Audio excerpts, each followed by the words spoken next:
Selanjutnya, kita undang Bapak Anies Rashid Baswedan.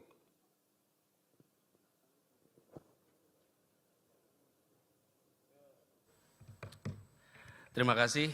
Assalamualaikum warahmatullahi wabarakatuh.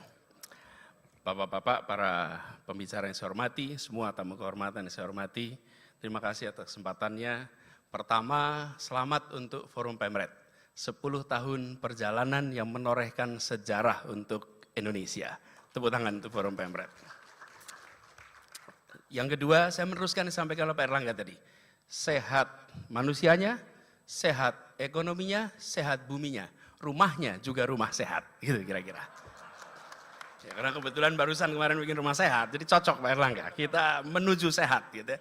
Tidak dari sakit menuju sehat, kita menuju sehat, gitu.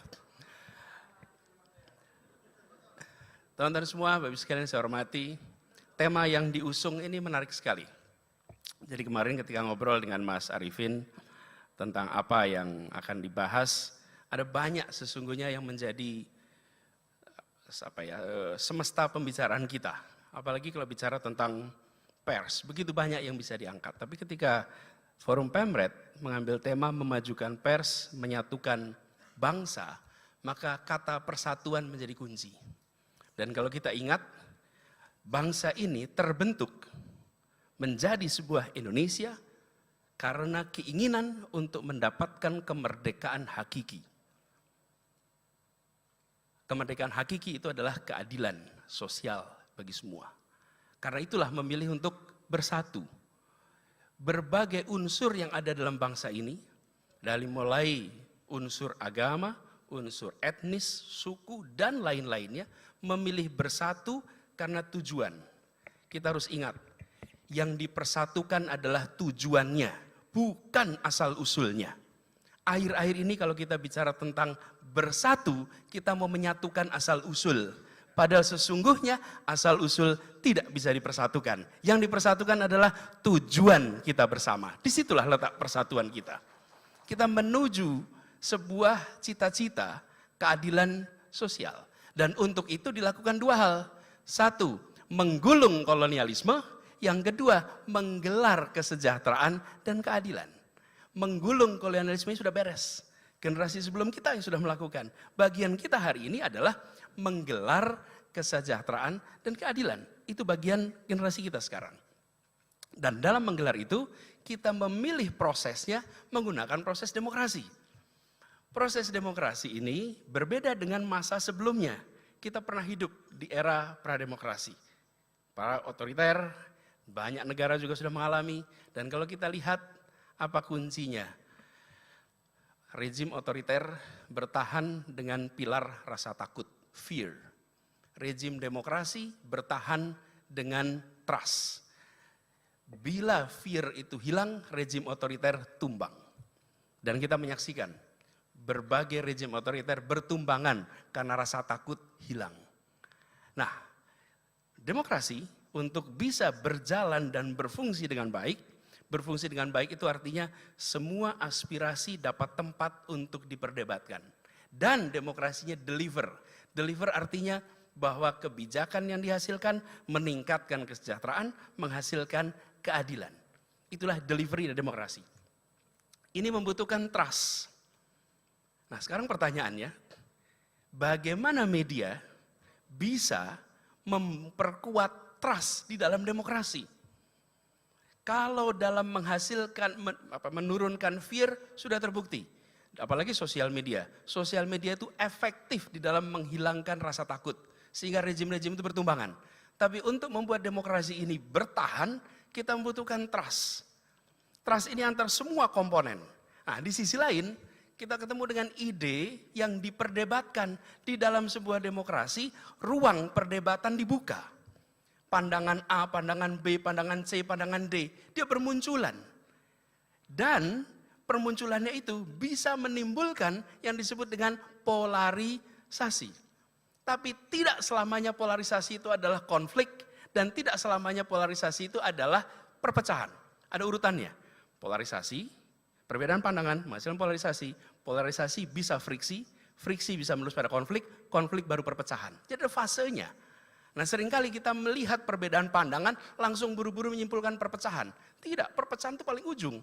Polarisasi, friksi, konflik baru pecah. Nah, media memiliki peran untuk menjaga agar ruang perdebatan itu selalu ada. Kenapa? Karena yang dibutuhkan adalah memastikan bahwa kesetaraan kesempatan untuk bertukar gagasan, bertukar pikiran demi tujuan yang sama tercapai. Tujuannya apa? Diingatkan sekali lagi, menghadirkan keadilan sosial bagi seluruh rakyat Indonesia. Itulah tujuan pertama dan terutama. Nah, kami malah berharap media menjaga, tadi banyak disebut kata independensi. Tapi yang tidak disebut dari tadi adalah satu kata, objektivitas. Untuk membangun trust diperlukan objektivitas. Itu kata kunci dan menurut saya Forum Pemret harus bisa menjadi bidan munculnya objektivitas di semua media kita. Ini dibutuhkan. Beda dengan subjektif. Subjektif itu subjektivitas membawa data juga. Tapi dia adalah pandangan parsial. Tapi objektivitas dia pandangan komprehensif memberikan ruang setara. Nah, yang akhir-akhir ini sering hilang adalah objektivitas. Kalau kita mau membangun trust, kita butuhkan objektivitas. Dan ini yang menurut saya perlu sekali di dalam kita menjaga persatuan. Ibu sekalian, persatuan itu harus dijaga dengan memberikan rasa keadilan. Sulit sekali membangun persatuan dalam ketimpangan. Sulit membangun persatuan dalam ketidaksetaraan. Bila media menjadi wahana untuk memberikan kesetaraan gagasan, kesetaraan kesempatan, maka saya yakin perasaan kebersamaan muncul, persatuan akan bisa muncul. Dan dengan begitu kita akan bisa meraih tujuan kita sama-sama. Kami mencoba di Jakarta, kita membangun ruang-ruang ketiga. Ruang pertama itu di rumah, ruang kedua itu tempat kerja, ruang ketiga adalah ruang yang mensetarakan. Di mana siapa saja bisa menggunakan tanpa ada perasaan intimidasi lintas kelas. Apa yang kemarin sempat ramai di Jalan Sudirman, sempat ramai di taman-taman, lintas sosial ekonomi. Tujuannya apa? Kita ingin membuat kota ini memberikan perasaan kesetaraan. Siapa saja bisa menikmati tanpa harus ada pressure. Karena sebelumnya kalau kita bicara tentang ruang ketiga banyak disiapkan oleh private sector. Dan private sector tentu pakai strata. Lihat mall, mall itu pakai strata. Kalau datang ke Bundaran HI sana ada 3 mall. Plaza Indonesia, Bundaran Grand Indonesia, Tamrin City. Yang ke Plaza Indonesia tidak pernah ke Tamrin City, yang ke Tamrin City takut ke Plaza Indonesia. Itu kenyataan, tanpa kita sadari berstrata. Begitu kita bangun ruang-ruang ini, perasaan kesetaraan itu hadir. Untuk apa? Untuk memberikan persatuan bagi warga di Jakarta. Lagi-lagi, persatuan ditopang dengan rasa keadilan. Mudah-mudahan Forum Pemret bisa mendorong objektivitas, memberikan kesetaraan kesempatan, dan ujungnya memberikan kepada semua kita persatuan untuk meraih keadilan sosial bagi semua. Terima kasih. Terima kasih Pak Anies. Tampaknya kalau tiba saatnya kita nanti bertemu bapak-bapak di debat KPU Pak Hashim, para bapak-bapak di sini sangat disiplin dengan waktu. Jadi nanti siapapun moderatornya pasti tugasnya jauh lebih mudah. Selanjutnya kami akan undang Bapak Muhaimin Iskandar.